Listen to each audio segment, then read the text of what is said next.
Geram dicap pedofil dan predator seksual, Saipul Jamil angkat bicara. Saipul Jamil ungkap kekesalannya lantaran saat ini dicap sebagai seorang pedofil. Ia menyebutkan julukan itu mengganggu pekerjaannya. Setelah bebas dari balik jeruji besi, Saipul Jamil seolah tak lepas dari sorotan. Kebebasannya yang disambut meriah bak pahlawan membuat banyak kalangan meradang.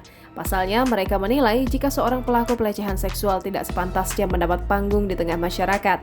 Tak hanya itu, belakangan ini Saipul Jamil harus menerima cap sebagai pedofil atau predator seks yang disematkan untuknya. Akibat julukan tersebut, ia pun tak terima dan akhirnya angkat bicara. Bagi Saipul Jamil, julukan tersebut adalah bentuk fitnah yang merugikannya. Mantan suami Dewi Persik itu merasa dirugikan lantaran banyak tawaran pekerjaan yang harus dibatalkan imbas dari pemberitaan itu. Jika menilik ke belakang, Saipul Jamil mengatakan jika korbannya dulu adalah anak yang sudah dibilang cukup dewasa. Maka dari itu, julukan pedofil yang disematkan padanya saat ini tidaklah tepat. Jangan lupa subscribe, share, komen, dan like ya!